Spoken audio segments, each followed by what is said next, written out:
Boys and girls, ladies and gentlemen, children of all ages. You know, it's always a beautiful thing to know that you live rent-free in people's heads out there. I've had my own experience out there with, of course, our dear sweet VILLIAN, a.k.a. Director X, when it had the Robin Hood situation out there. I firmly believe that the kind of spotlight that got ended up put on my channel is exactly what got my last channel completely and totally nuked. Rest in peace, Comet Nerd. But that's why we're back over here now. And ladies and gentlemen, it's a beautiful thing to see because this is a victory lap, right? This is something people should take pride in when you live in rent-free so much in a people's head out there that they put their time, their money, their effort, and their quote-unquote artistic talents into making you into the villain of their very own story. Because boys and girls, we are the villain in these people's heads. Anybody that disagrees with their worldview, anybody that disagrees with their politics, anybody that pushes back and criticizes this kind of stuff for them, they are the baddies in these people's minds. And it is a beautiful thing to see because the latest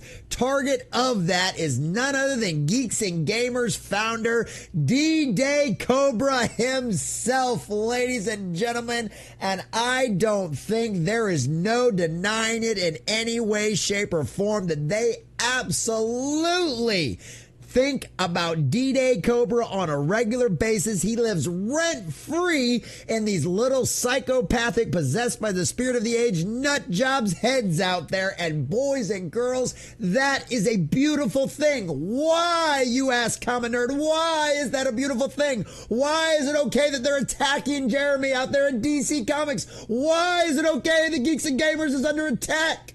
Because that means we're winning. And every one of you out there who's a follower, who's a subscriber, who likes, who watches their stuff, who lurks, who listens, who supports them in any way, shape, or form, you are the reason why DDay Cobra, Geeks and Gamers, and everybody else out there lives rent-free in these little psychopaths' heads. Because you out there are proving that they are not on the right side of history, that their ideas are not the correct path forward because of the fact that you out there reject them and they believe it's all DDay Cobra's fault for brainwashing you all. They think you're a bunch of stupid, idiotic, easily influenced morons who just follow anybody out there who makes you feel good about talking about things. Well, ladies and gentlemen, they are finding out time and time again that the world rejects them. That yes, indeed, they are the freaks and nobody wants anything to do with them. And they are indeed the baddies in the reality of the world. And the fact that they had to put DDay Cobra in one of their comics shows you how much we are winning, boys and girls. So we're going to take our victory lap. We're going to check out this article from thatparkplace.com, getting all of the juicy details, and praise Allah for the fact that this is going on. But before we do, if you do enjoy our content, hit that like button, share it with all your friends, and subscribe or follow if you have not already, boys and girls, because we are grinding, we are growing, and I could not do that without every single one of you. Also, leave us a comment in the section down below. Does it surprise you at all that DDay Cobra and the rest of all of you fans out there have made such an impact that DC had to go out of their way to insert him into a comic? Or do you think this actually might be negative for DDay Cobra out there and actually could end up causing problems forward? Let us know what you think about all this all in the section down below. Also, if you're one of those little weirdos out there who does believe that Jeremy Griggs is a pipeline to alt-right craziness, then please, by all means, leave us a comment down below. It all helps with the algorithm after all. All right, so DC Comics appears to malign YouTuber Jeremy Griggs, a.k.a. DDay Cobra of Geeks and Gamers, by turning him into a Blue Beetle villain. Yes, ladies and gentlemen, they turned him into a bad guy. And if you'd like to help our defense of free speech out here, please check out the links in the description down below. This is my full-time job after all, so thanks. All right, from John F. Trent at thatparkplace.com. DC Comics appears to have maligned YouTuber Jeremy Griggs, a.k.a. DDay Cobra of Geeks and Gamers, YouTube channel in a recently released Blue Beetle graphic novel. As initially reported by John Delarose at Fan, and isn't this just the gorgeous kind of cover, boys and girls, that you all want to know? I mean, look at this graphic novel cover. Doesn't it just scream, I have to have this cover? I mean, look at this art. It's just so fabulous. Yeah, no, not so much. Not for me either. As initially reported by John Della Rose at FandomPulse.com, writer Julio Anto and artist Jacoby Salcedo appear to have included the likeness of Griggs in the recently released Blue Beetle graphic novel. This Land is Our Land, a Blue Beetle story. Oh, really? You had to rip off a patriotic song for your title, your headline, about your allegory about all of those evil racists out there and how all the illegal immigrant criminals should just be allowed to come in and be citizens, and you're just a bunch of racists and you disagree. Oh, color me shocked there that Blue Beetle in its current form is nothing more than a propaganda arm for DC. Oh, look, it's another day ending in Y. The comic paints the character that looks like Griggs as part of a YouTube funnel that leads some of Jaime Reyes' friends to join an organization called the Legion of Patriots. Well, boy, that doesn't sound like something that's right out of the real world. And isn't this the problem? You're putting your real world politics into what is supposed to be a fantasy setting.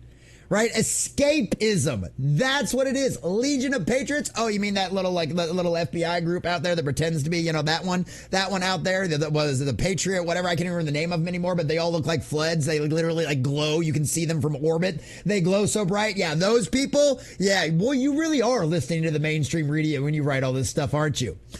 That is actually a neo-Nazi group. Oh, color us shocked there. I mean, literally, has anybody even heard from these guys in a long time? Like, when was the last time anybody even saw them do a protest or a march or a parade? Like, are they even actually a thing anymore? I know my half Mexican ass certainly wouldn't be accepted by any of them. It has Griggs' character saying, unlike the mainstream media, we don't wear makeup. We don't spread lies. We don't have a bias. Well, that's not necessarily true. He admits that he's got a little bit of a bias here and there. We all have a bias. Anybody that says they don't have a bias is simply lying to you. We believe in the truth. That is also true. The left tries to tell us that multiculturalism is the answer to all of society's problems. Yet they criticize us for being men, for being white, for being straight. Oh, wow. And I mean, honestly, is there anything that's not really true in that statement? Because if they truly do and want multiculturalism, why don't you want straight white men? Why don't you want black men that disagree with you? Why don't you want any of that kind of stuff? It's almost like there's an agenda out there only going after one segment of the population. I don't know. It's almost like past injustices can only be rectified with current injustices faced toward another people. It's almost like it's coming out of that book. It's almost like it's all coming out of the same book. The next page features a number of YouTube personalities discussing the immigration, with one of Jaime Reyes' friends discussing this other friend's journey to the Legion of Patriots. This friend states, the more videos he watched, the more algorithms fed him similar content, each one more racist and xenophobic than the last. Oh, the horror. Oh, the horror. And I also want to point out, too, this one right here, that is obviously Tim Pool. I couldn't really identify too many of the rest of them out here, but my real question is, why isn't Dan Bongino on here? Oh, that's right, because he's a black man that doesn't fit your narrative, because he agrees with all of these exact same things. He agrees with all these exact same points. He's also got a problem with the border and all the immigration. But notice, they don't give you a single one of those people. I mean, what is this supposed to be, a Steven Crowder? Is that supposed to be a Ben Shapiro knockoff? I don't know. But there you can see our dear sweet DDay Cobra right there in the back. Griggs has not issued a statement, but he did repost a number of others who commented on it. And honestly, this is kind of how Jeremy does. He knows all this is going to do is get him more subscribers. All this is going to do is build his brand and make it even better. I mean, come on. Somebody put me in a DC Comics. I already got called out by a freaking Hollywood guy on the Robin Hood thing, so why not? But literally, this is what he does. He's not going to sue these people. He's not going to go after them for anything because it doesn't hurt him monetarily. All this does is make him stronger. If you strike me down now, Darth, I will only come back more powerful than you can. I fucked up the line. But anyway, you get my point here. Every time they go after somebody in the Fellowship, every time they go after somebody that thinks in a common sense direction and calls out their BS for exactly what it is, all it does is make them stronger. All it does is grow their channels even more. Why? Because the majority of the world out there agrees this nonsense is BS and they want no part of it. This is why you fail. You did it to yourselves after all. So the first he reposted Della Rose, who's the first one to find this and kind of put it out there in our little corner. I know he was the first one I saw this from. Looks like DC made DDay Cobra into a villain. They make him sound pretty badass, to be honest. I hope he crushes the Blue Beetle, and wouldn't that be irony? Wouldn't that be irony? They're straight. They want to emasculate you. I love it. Yeah, they actually do. We know they've been promoting beta soy bitches for a very long time. So yes, they don't want a strong male because that's toxic masculinity. And then women question in New York why nobody defends them anymore because the last guy that did it got arrested and charged by the police. He also reposted YouTuber Hypnotic. Shout out to Hypnotic. Boo! They turned DDay Cobra into a badass villain in the new Blue Beetle comic. And I love it. And it's true. They did. They turned him into a badass. It's like everybody agrees with this. Everybody loves it. And of course, shout out to Legal Mindset. Andrew Esquire. He questioned, we file an unauthorized use of persona suit? And of course, Jeremy reposted that one. But they're not going to. He's not going to sue. This isn't anything new. This isn't anything different. You know, obviously, John gives us a wonderful little quote basically saying the fact that this is personal. They want to do this to culturally represent that Jeremy's ideas and the things he says, you know, the things that the majority of the fan base and the audiences actually agree with based on all of the numbers, the statistics, and every actual measurable fact you can find, the majority of audiences agree with him. But for anybody new out there that they might be able to influence, anybody that new that might be coming out there in the world who maybe hasn't seen this stuff before, maybe hasn't heard about this kind of stuff before, any of those kind of folks out there, they want to be able to believe any of the people that actually aren't aware of what's going on in the world out there, and anybody that might potentially still be reading a DC Blue Beetle comic at this point, they want to influence you. They want to make you believe that what Jeremy's saying, no matter how much it makes sense, no matter how much it's common sense it aligns with, they want to make you believe the villains are evil. They want to make you to believe that all of his viewpoints, all of his ideas are evil because he's the bad guy in the story and that he's the hero who you're supposed to believe is the hero, the Blue Beetle out there, that he's going to be out there and defeat him, and that he's going to take all of these evil people down out there. But at the end of the day, here's the thing. They're not writing this for a general audience because nobody buys it. Nobody sells it anymore. They are literally the only people that are going to see this are people just like them, that already think exactly like them. There is no kid out there in the world who is going to be attracted to a cover like this and think, yeah, that's a badass superhero story. That's what I want to read. No, this is an art. This is a cover. This is a story for people on their own side. People that already think exactly like they do. They are writing it for that new modern audience that doesn't exist except inside of their own little San Francisco echo chamber. And by all means, go right ahead. Keep doing it because guess what? It just gives us content to make. It just gives us the ability to laugh, ridicule, and make fun of you because guess what? You are the irrelevant ones now. If we could see the DC's numbers for the Blue Beetle sales, we would know they're abysmal. But there's a reason why the comic book industry hides those numbers now and doesn't talk about them in any real significant, factual, numerical way that we could compare and contrast to things. Why?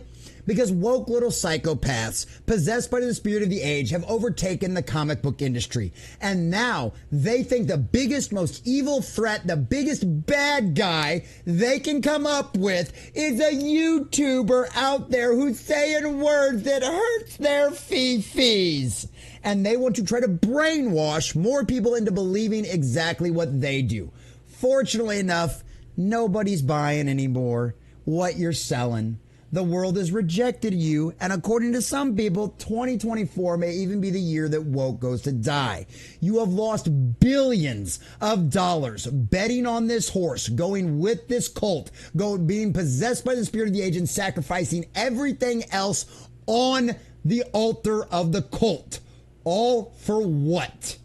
Billions of dollars of losses, and the people that you believe to be the villains and the evil folks out there that are destroying your sensibilities have only grown and gotten stronger. So keep going forward with it. You only make us stronger. You only make us grow farther, and you only make us richer while you continue to lose billions of dollars. And watch this comic completely and totally flop. After all, you did it to yourselves, and you're going to get exactly what you deserve. Hail the 199.